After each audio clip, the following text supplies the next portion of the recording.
ইসলামী আন্দোলন বাংলাদেশের আমির মুফতি সৈয়দ মোহাম্মদ রেজাউল করিম বলেছেন, বিগত ৫৩ বছর পরে ছাত্র জনতার গণ অভ্যুত্থানের মাধ্যমে দেশ গঠনের যে সুযোগ আমরা পেয়েছি তা কাজে লাগাতে হবে। আর যদি তা না হয়, ভবিষ্যৎ প্রজন্মকে আমরা কি দিয়ে যাব।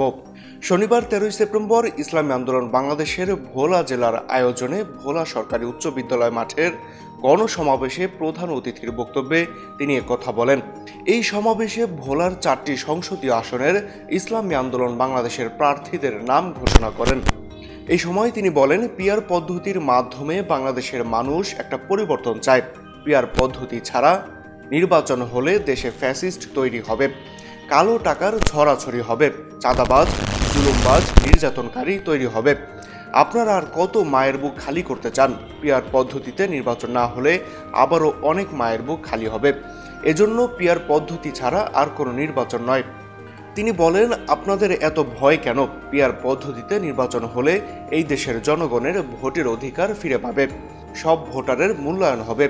আপনারা চুরি করবেন বলেই পিআর পদ্ধতি মেনে নিতে চান না।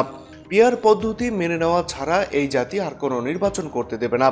বাংলাদেশের মাটি ইসলামের ঘাঁটি।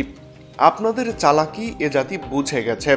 মুফতি রেজাউল করিম আরও বলেন, ২৪-এর আন্দোলনে বাংলাদেশ মুক্তির পর ১ বছর অতিবাহিত হলেও যেই দাবিতে ফ্যাসিস্ট মুক্ত করা হয়েছে তা আজও বাস্তবায়ন হয়নি, যার কারণে ৩ দফা দাবি বাস্তবায়নে জাতি আজ ঐক্যবদ্ধ।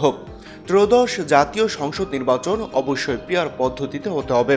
রাষ্ট্রের মৌলিক সংস্কার বাস্তবায়ন করতে হবে এবং জুলাই গণহত্যার বিচার করতে হবে। আজ এ দাবিগুলো ৭০% ভোটারের। তিনি বলেন, আমরা আওয়ামী লীগের শাসন দেখেছি, বিএনপির শাসন দেখেছি, জাতীয় পার্টির শাসনও দেখেছি। এদেশের মানুষ আর কোনো আয়না ঘর দেখতে চায় না। নির্বিচারে গুলি করে মানুষ হত্যা, নির্যাতন এবং দেশের টাকা বিদেশে পাচার হোক তাও দেখতে চায় না।